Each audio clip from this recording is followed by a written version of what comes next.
Olá, essa é a nossa primeira aula de exercícios de física que irá englobar todos os conteúdos vistos até agora. Então vamos a eles. No exercício 1, ele fala sobre ótica geométrica. E o exercício 1 diz para a gente o seguinte: dois raios de luz que se propagam em um meio homogêneo e transparente interceptam-se em um certo ponto. A partir desse ponto, pode-se afirmar que, ou seja, ele está perguntando o que acontece quando dois raios de luz se cruzam. Aqui é importante a gente lembrar dos princípios da ótica geométrica, que eram três: a propagação retilínea da luz, a independência dos raios de luz e reversibilidade dos raios de luz. Esse em questão, ele vai falar sobre a independência dos raios de luz, ou seja, não há interferência de um no outro. Então, isso dá para a gente a letra C, ou seja, continuam propagando-se na mesma direção e sentido que antes. Por quê? Isso ocorre devido ao fato de não haver uma interferência de um raio no outro, ou seja, a independência de cada raio ela se faz presente.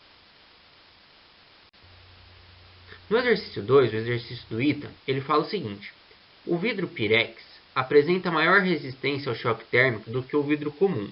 Por que isso ocorre? Ou seja, ele quer saber qual que é o porquê que o vidro ele tem uma maior resistência ao choque térmico que um vidro comum.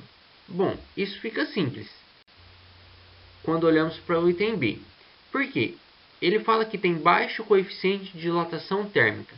Ou seja, ter um baixo coeficiente de dilatação térmica, e a gente lembrar que a formulinha de dilatação é, por exemplo, linear, a variação linear ela é igual ao tamanho inicial multiplicado pelo coeficiente de dilatação linear vezes a variação de temperatura. Quanto menor o coeficiente de dilatação, menor vai ser a deformação desse meu material. Então, faz sentido a gente falar que tem baixo coeficiente de dilatação térmica. Por quê? Ter um baixo coeficiente de dilatação térmica diz que eu tenho uma baixa variação conforme o aumentar da temperatura.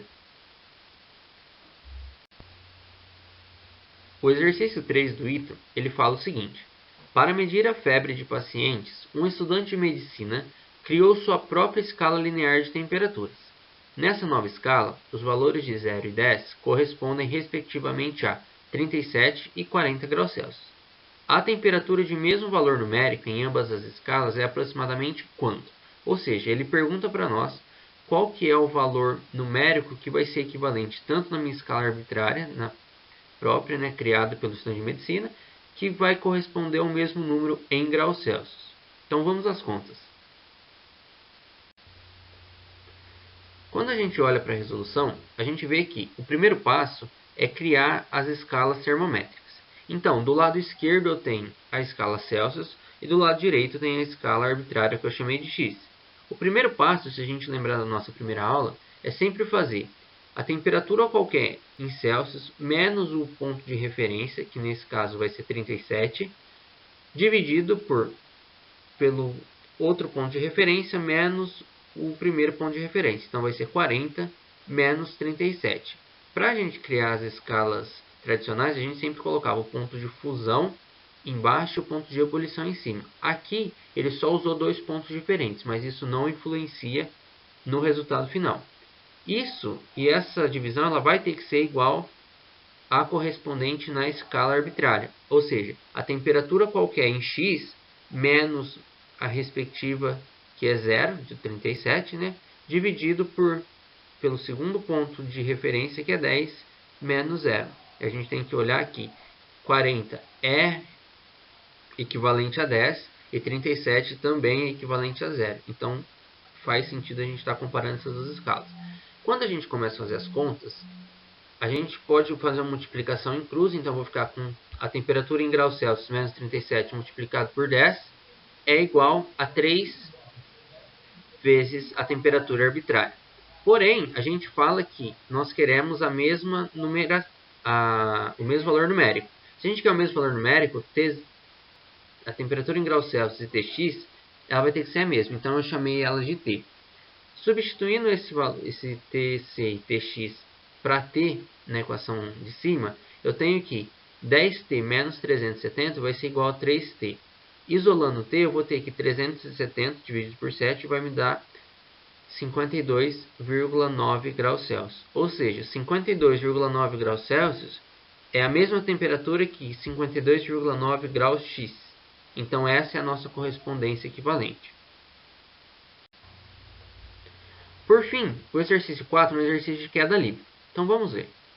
Um corpo em queda livre sujeita-se à aceleração gravitacional g igual a 10 metros por segundo ao quadrado. Ele passa por um ponto A com uma velocidade de 10 metros por segundo e por um ponto B com velocidade de 50 metros por segundo. Qual é a distância entre A e B? Ou seja, aqui ele dá um exemplo de queda livre, e a gente tem que lembrar que queda livre, a nossa aceleração ela vai ser aceleração gravitacional, ou seja, g igual a 10 metros por segundo ao quadrado, que ele já informou para nós. E a gente tem que lembrar que aqui ele não dá o tempo. Então, se ele não dá a medida de tempo, o que a gente usa? Isso. Sempre que não tiver o tempo, a gente usa Torricelli. Aplicando Torricelli com as informações que nós temos, do ponto A sendo o inicial e ponto B o final, vamos ver que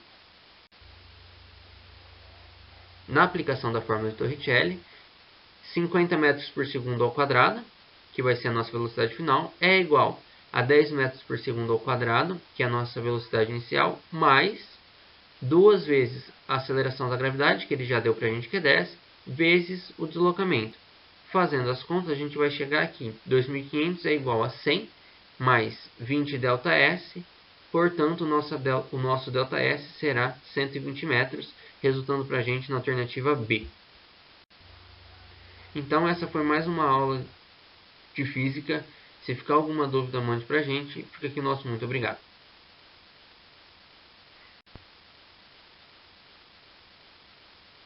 Olá, essa é a nossa primeira aula de exercício de física que irá englobar todos os conteúdos vistos até agora.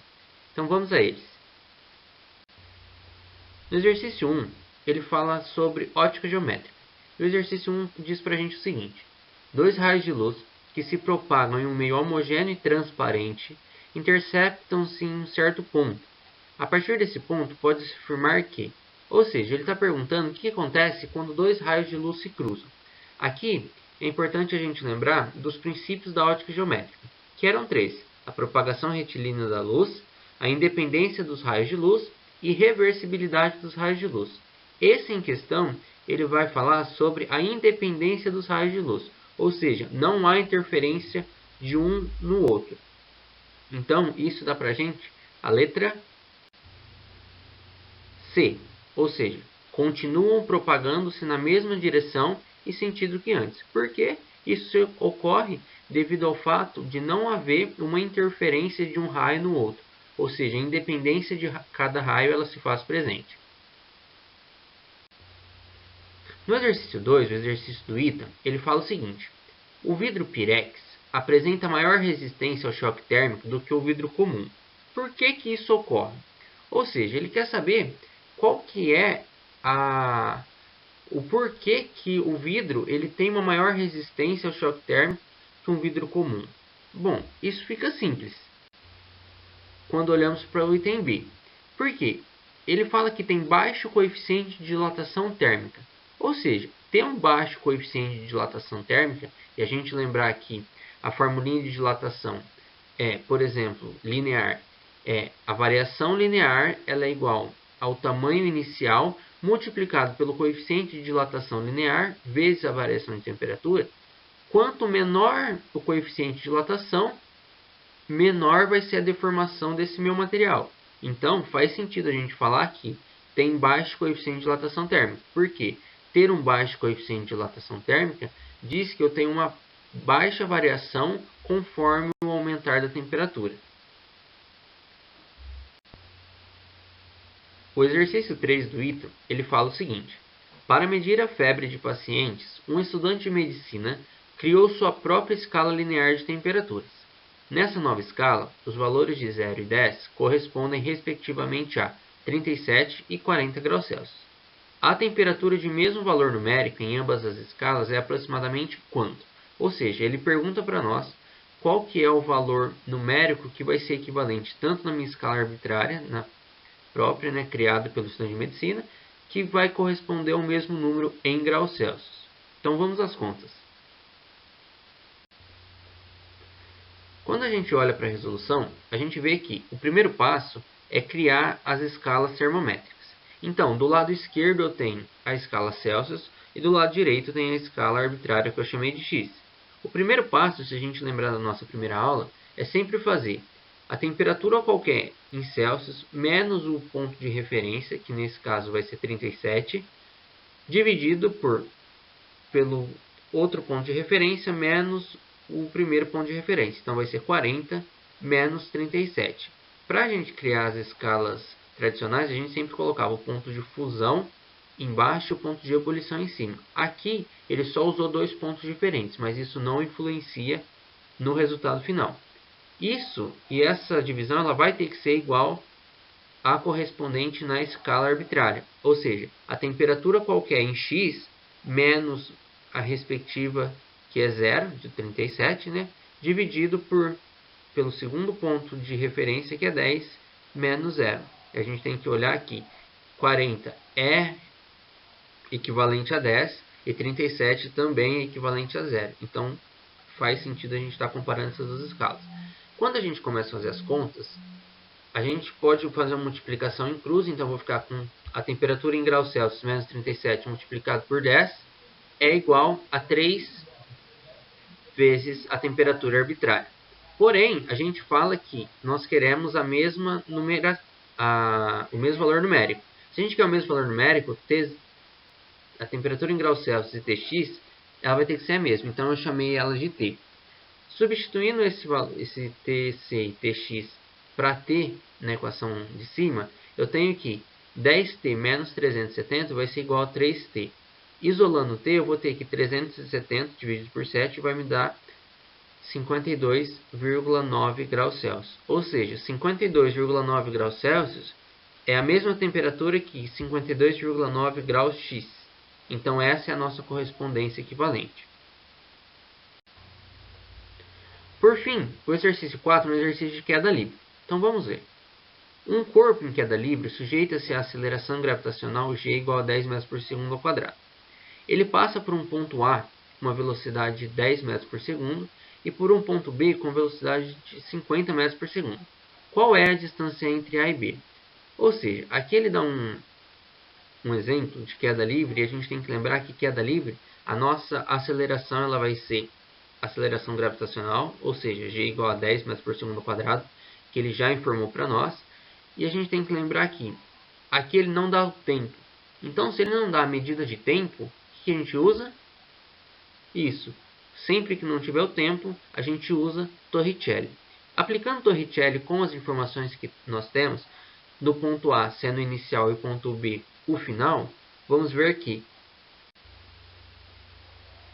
na aplicação da fórmula de Torricelli, 50 metros por segundo ao quadrado, que vai ser a nossa velocidade final, é igual a 10 metros por segundo ao quadrado, que é a nossa velocidade inicial, mais 2 vezes a aceleração da gravidade, que ele já deu para a gente que é 10, vezes o deslocamento.